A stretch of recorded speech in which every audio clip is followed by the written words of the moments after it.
Okay, ito yung bundok ng Pintong Bukawi.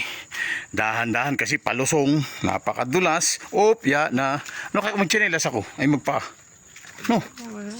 Pwede rin. Yun lang, baka matinik tayo. Wala naman siguro tinik dito, no? Hindi mo sigurado, no?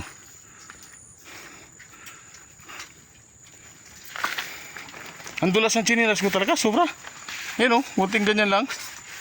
Mga konti. Di, wala kasing ano eh. Wala nang spike, kumbaga ano na, luma na. Ayan. Okay. Ayan ang kabundukan ng Sierra Madre. Ayun. Balik tayo rito.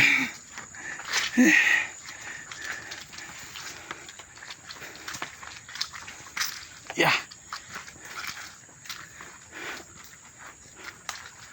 Kay Victor pala nabili ni ano ni Kapitana yung lupa. Si Ka Victor bro, matagal na rito no? Mga original sila rito no? Ikaw bro, ilang taong ka na rito? Matagal na rin ako dito. Pero taga Pintong Bukawi ka din? Hindi, paano yung Masbate? Masbate? Saan ka sa Masbate? Sa Aroroy, Concepcion yung baryo namin. Ay, baka mga pinsan mo yung ano, mga katrabaho ko dyan sa Concepcion, puro taga Aruroy. May mga talaga ako doon. Taga sila Ate Leti. Anong apelyido nila Ate Leti? Puro taga Aruroy yun bro, Masbate. Oh, sa isang trabaho kami dyan sa Marikina. Nasa Bionic Builder sila. Oo. Mga taga Masbate talaga sila Jocelyn. Puro sila taga Aruroy. Yung pamangking ko naman, pre, taga Mubo. Doon siya nakapangasawa. Mga Labastida na pangasawa niya. Labastida Nunez. Ayan. Yun ang pangasawa niya. Malaki ang manukan niya doon. Farm siya eh. Oo. Dito nagdiderby nga siya rito sa ano. Manager dati sa bangko yun, nag-resign. Di asawa kasi niya, abogada. Nagtayo lang siyang farm, pati manukan, babuyan. Hindi, sarili mo pa. Oo. Kahit manager kang bangko ngayon, magkano ang sweldo mo? Talo mo pa. Ngayon pag nagbenta siya bro ng manok na panahabong, kilala na siya ngayon eh. Kasi nag-champion na siya dyan sa Montalban. Ay, sigurado. Oo. Hindi talaga.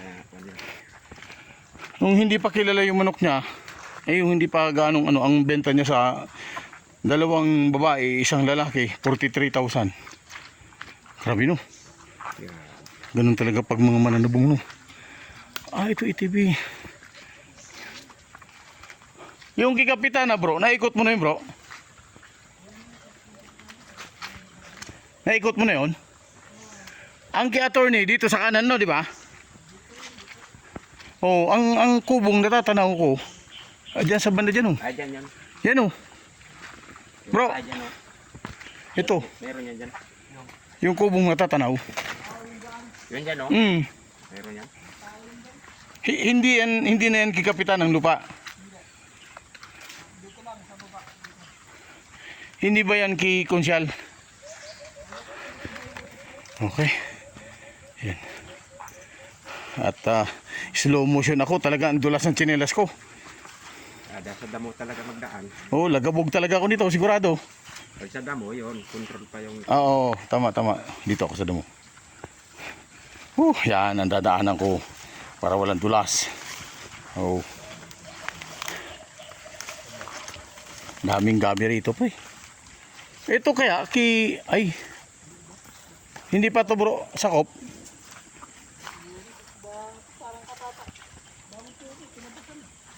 Hindi kaya to sakop ng kay kapitan ng lupa. Ay, yung kay attorney ng lupa.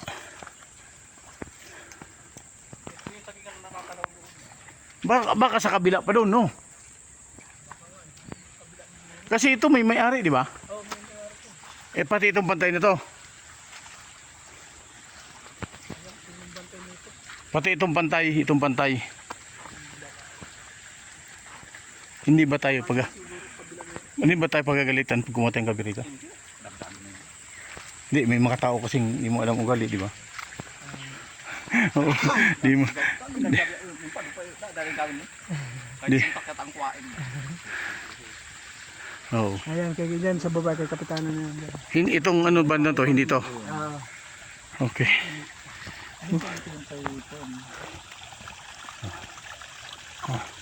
Hindi ang palagay ko. Dapat mapasurvey talaga ito. Oo. Hindi ang sabi nga niya, magmula doon sa karsada, Ang saging na to eh. Sir Ben, magmula sa karsada may bilang siya eh. Na kakbangin lang daw, kaya nang matrace. Siguro magmula doon sa lupa kay Victor. Kasi isang mapa yun eh. O magkakatabi, doon yun sa dulo. Andaan siguro, doon sa taas, hindi rito. Oo, doon sa taas. Kasi nakarating na kami noon ni Kaanghel sa ano eh. Ay, baka doon sa kabila sa may langka. Oo, doon ang daan. Ari nga. Oo. Doon, Dito, di Hindi tayo tayo kumaliwa. makakapasok doon. Kaya makapalandam mo ron. makapal talaga. Oo. Oo. Baka madulas pa. Oo. Dating daanan yun doon. Napunta kong ikot dyan sa akin. Dahil nakapasok doon.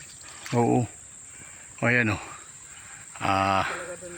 Itong ilog na maliit. O, pwede ka na kayo maligo o.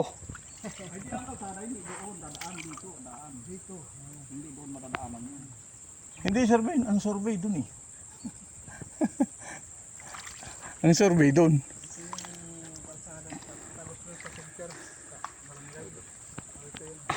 Ito. Okay. Yan ang kabuntukan ng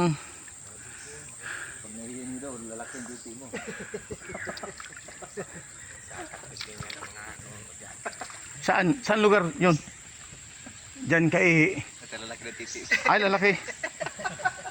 Delikado, baka magsobra. Hindi na tayo makauwi. Naluko na yan. Baka sumubra tayo. Parang ito yung natanaw namin na maliwanag. Dahil sa ibabaw. Yung natatanaw. Oo, si Babaw. Oo, ito na. Kuburin doon. Oo. Yan, isang minuto. Ito na bahay na yan. Isang minuto na lang. Marami yan dyan. Yung dati kong binantayan kay Cornel Pama. Dyan yung kabila naman. Parang narinig ko yung Kernila dating yan ah. Ang sasakyan niya kulay green. Oo, tama, parang narinig ko na. Na may lupa dati dito na binabantayan. Kapag ito ay pa-relocate talaga ipasurvey kung alin yung kanyang lupa. Ha? At ipasurvey talaga Oo. kung alin yung kanya talaga lupa. 30 minutes lang ah, saglit. Area dito. Baka sabi mo para patas pala natin yung ari na. Dapat si kapitana magpaano. Kasama-sama. Oo. Alam ko ipapasurvey niya kasi yung mga sa kapatid niya ano eh. Oo. Ayun pala si Victor ng daan natin. Hindi pala natin natanong pala sa kanya. Ay oo nga pala, kanya to eh. Ulitin nga natin. Kanina, dumudungaw doon sa meeting.